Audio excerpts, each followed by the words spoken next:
दोस्तों, हम हर हफ्ते बड़ी मेहनत से आपके लिए एक दिल दहला देने वाली एनिमेटेड हॉरर स्टोरी बनाते हैं। तो अगर आप हमारी यानी खूनी मंडे चैनल की कहानियां एंजॉय कर रहे हैं तो हमारे चैनल को सब्सक्राइब कीजिए और हमारी लेटेस्ट वीडियोस की नोटिफिकेशन के लिए बेल आइकन दबाना मत भूलना।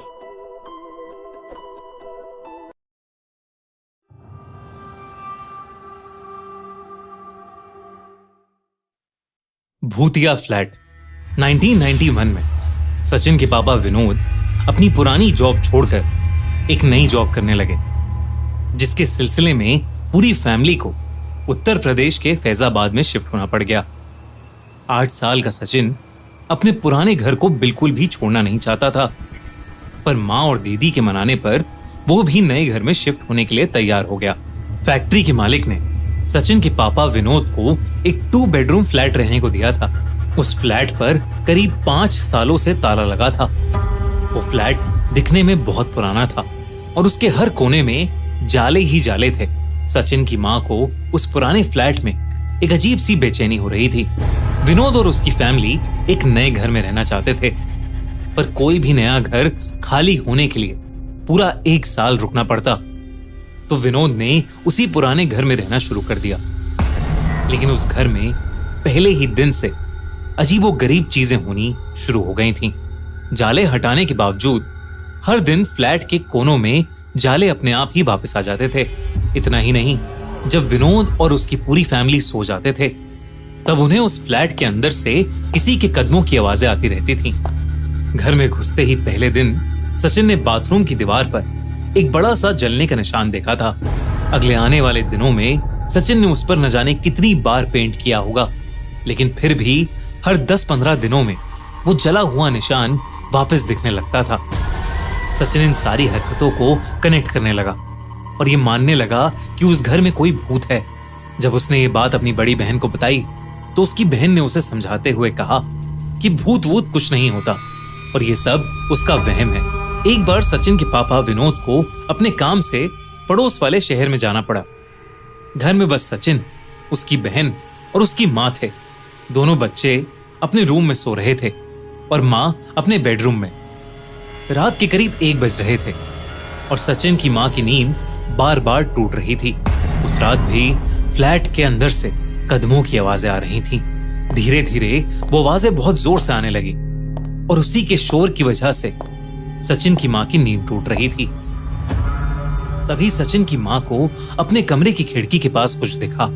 कोई तो इंसान उनके फ्लैट की खिड़की पर खड़ा अंदर की ओर झांक रहा था। सचिन की माँ ये देखकर बेहद घबरा गईं। उन्हें लगा कि शायद घर में कोई चोर घुस आया है। सचिन की माँ ने पास में रखा लैंप अपने एक हाथ में लिया और दूसरे हाथ में टॉर्च। हिम्मत करके वो खिड़की के पास जाकर खड़ी हो गईं। लेकिन जब उसकी माँ ने खिड़की के बाहर टॉर्च मारी तो उनके होश उड़ गए। उस इंसान के चेहरे की खाल जली हुई थी और उसकी चेहरे की हड्डियां दिख रही थीं और वो इंसान उसकी माँ की ओर ही देख रहा था। ये देखते ही उसकी माँ के हाथ से टॉर्च नीचे गिर गई और वो भागती हुई अपने बच्चों के बेडरूम में गई और सारी लाइट जलाकर डर के मारे रोने लगी। अपनी माँ की ऐसी डरी हुई हालत देख सचिन की बड़ी बहन ने उस सोसाइटी के सिक्योरिटी गार्ड को बुला लिया। जब वो घर में आया तो सचिन की माँ ने उसको पूरा किस्सा बताया, जिसे सुनकर वो भी घबरा उठा। लेकिन जब उसने घर की तलाशी ली तो वहां कोई भी नहीं था।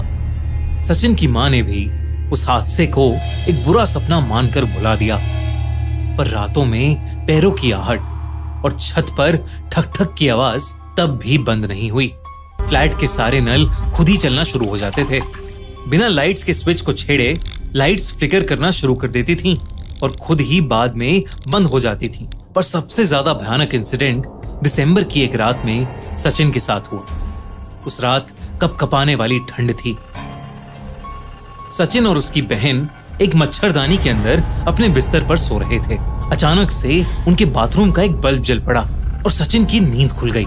सचिन को अपने बिस्तर पर कुछ इधर से उधर हिलते हुए महसूस हुआ, जैसे उसके शरीर के नीचे कोई जंगली सांप रेंग रहा हो और मुंह से अजीब अजीब आवाजें निकाल रहा हो।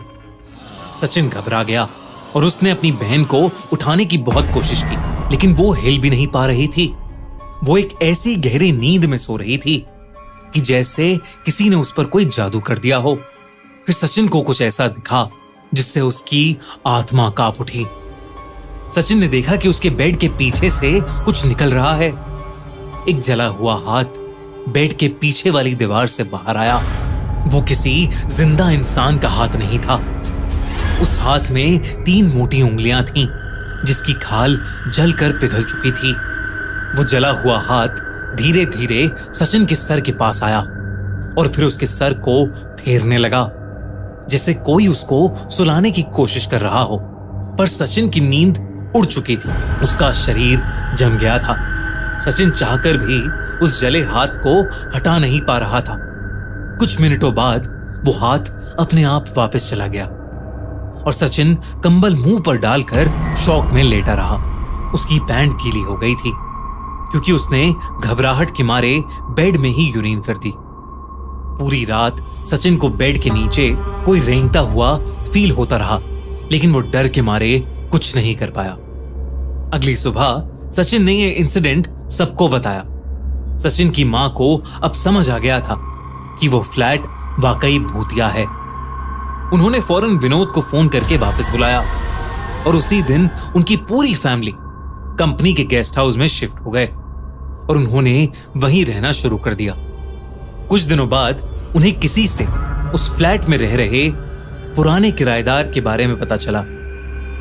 5 साल पहले वहां एक केमिकल इंजीनियर रहता था और एक बिजनेस ट्रिप के दौरान उसका एक भयानक एक्सीडेंट हो गया था।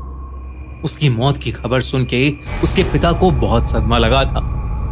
जब उसकी डेड बॉडी घर पहुंचने के रास्ते में थी तो उसके पापा ने खुद को बाथरूम में आग लगाकर जला लिया था। यही वजह थी कि बाथरूम की उस दीवार पर एक बहुत बड़ा जलने का निशान था। बाद में उन दोनों की बॉडीज की अंतिम क्रिया साथ में की गई, पर 5 साल बाद बदकिस्मती से सचिन की फैमिली को वही फ्लैट अलॉट कर दिया गया था, जिससे पहले वो घर हमेशा बंद ही रहता था।